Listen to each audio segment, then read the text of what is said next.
Once upon a time, in a quiet little scrapyard, there were piles of old forgotten metal things that had been left behind. It was a dark place at night. The only light that touched the scrapyard came from the soft glow of the moon. A small group of friends sat together by a stack of old tires, chatting about the good old days they once had. Katie, an old kettle with a cheerful spirit, loved to tell her stories. "I used to make the best teas and coffees," she said. "Oh, how people really loved me." Bolt, a green race car, spun his wheel. "Well, I was my kid's favorite toy," he bragged. "I'd win every race, speeding across the living room floor all the way to the kitchen. No one could beat me. I was unstoppable." Rusty, a little aluminium soda can, sat quietly, lost in thought. He remembered the time when someone took a sip from him and smiled, saying, "Ah," as if his drink had made their day just a little brighter.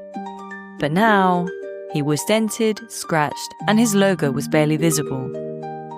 "That moon is sure shining bright tonight," Katie said, stretching her small spout up towards the sky. "Yeah," Bolt said, puffing up, "but not as bright as me.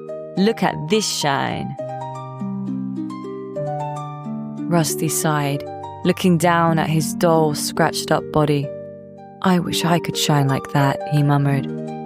Bolt smirked, rolling his eyes. You're just an old soda can, used up, squashed, and tossed away. You don't belong in the spotlight." Rusty's heart sank.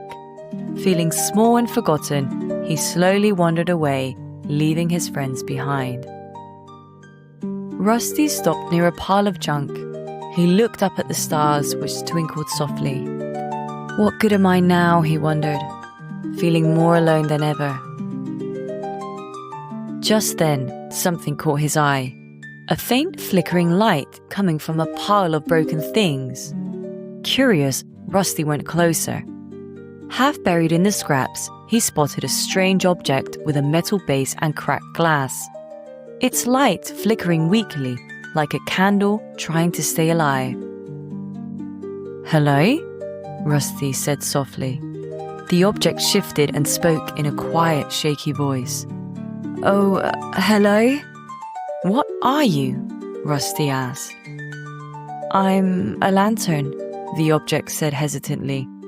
"I used to light up entire rooms, but now I'm too broken. My glass is cracked and my light is so small it barely makes a difference anymore." Rusty tilted his head. "But you're still shining, even when it's hard. I think that's pretty amazing." The lantern gave a weak sigh. "It's not enough to light up the scrapyard.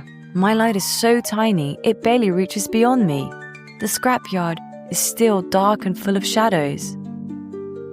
Rusty thought for a moment. Then, an idea lit up in his mind. "Maybe I can help.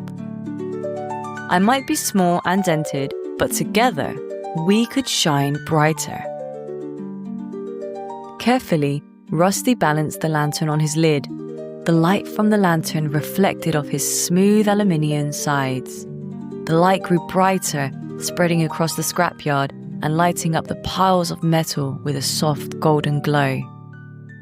Back at the tires, Katie noticed the light first. "What's that?" she asked, leaning forward. "It's lighting up the whole scrapyard." Bolt squinted. It's Rusty. But how was he doing that?" The friends watched in awe as Rusty came towards them, his silver frame glowing brightly. Even though he was dented and worn, Rusty now sparkled, casting light across the scrapyard like a little lighthouse in the dark. "Rusty!" Katie said, amazed. "What's going on?" Rusty stood tall, glowing with pride. "I didn't give up," he said. "Even though I'm small and broken, I found a way to shine. Sometimes, we just need a little help to show what we're really capable of. Even small things can light up the dark when they work together." Bolt lowered his gaze, feeling ashamed. "I'm sorry, Rusty," he said quietly. "I didn't mean to hurt your feelings earlier. I guess I was just trying to make myself feel better." Rusty smiled warmly. "It's okay, Bolt. I know you didn't mean it. We all have a purpose, even if it takes a little longer to find it." From that night on, Rusty and the lantern became the heart of the scrapyard. Their light reached every dark corner, turning the cold piles of metal into a warm, glowing place. What had once been a forgotten, shadowy spot now felt alive, lit up by their soft, golden glow. The friends gathered around Rusty and the lantern, remembering that even the smallest things can make a big difference. The scrapyard was never the same again. Rusty and the lantern found their purpose when they least expected it. It wasn't about being shiny or perfect, but about working together to light up the dark. No matter how small or forgotten you might feel, you can still find your purpose. Just take one step at a time, keep believing, and most importantly, never give up.